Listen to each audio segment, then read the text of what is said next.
Hi all, this is Meyleen Velasquez. I am a licensed clinical social worker and a registered play therapist. Today I was hoping to share a bit on some tools and guidelines for running groups.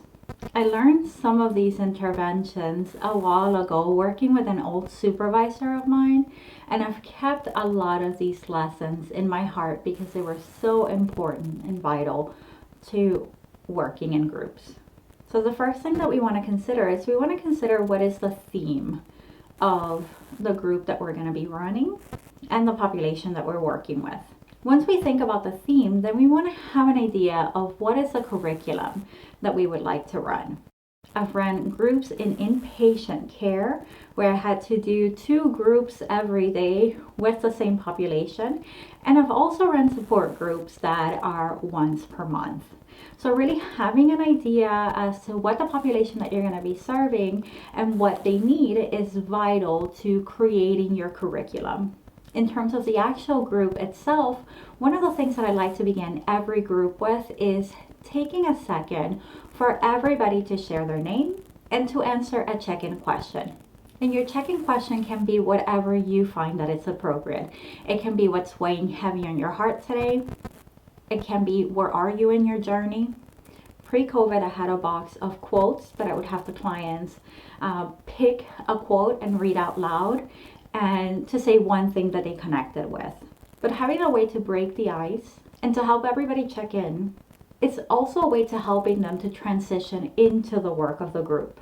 After check-in, I will introduce an activity. And so usually I'll provide some psychoeducation regarding a specific subject, maybe some psychoeducation on self-care, psychoeducation on mindful strategies, or anything else that might be helpful for the population. And then because I have a play therapist background, most of the activities that I do in group are experiential activities. So I might have a drawing process that everybody does or a writing process. We'll give some time for everybody to complete the process. And once it's completed, I will also have some processing questions. You can always rely on, you can share as little or as much as you would like about what we created, or you can have some specific questions. After everybody has had a chance to share, then we can open it up for anybody that would like to share something a second time. Once we're done sharing, we're usually ready for a closing, at which time I might choose to do a brief guided meditation, or I might choose to read a quote. And then I'll ask people to share with 1 or 2 words what it is that they're taking away from the work of that day. Since many of us are running groups online, some things that are helpful is that for that check-in question, as opposed to having it popcorn, it could be helpful to call on people 3 or 4 at a time so that they know what the order is.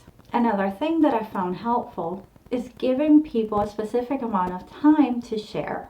And so whether it is you can share for 2 or 3 minutes and having somebody that's keeping track of time.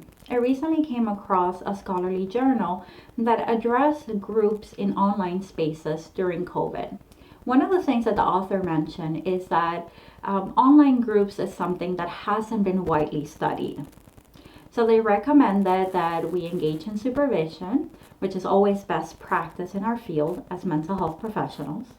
But they also recommended for clinicians to help support vulnerability in the group.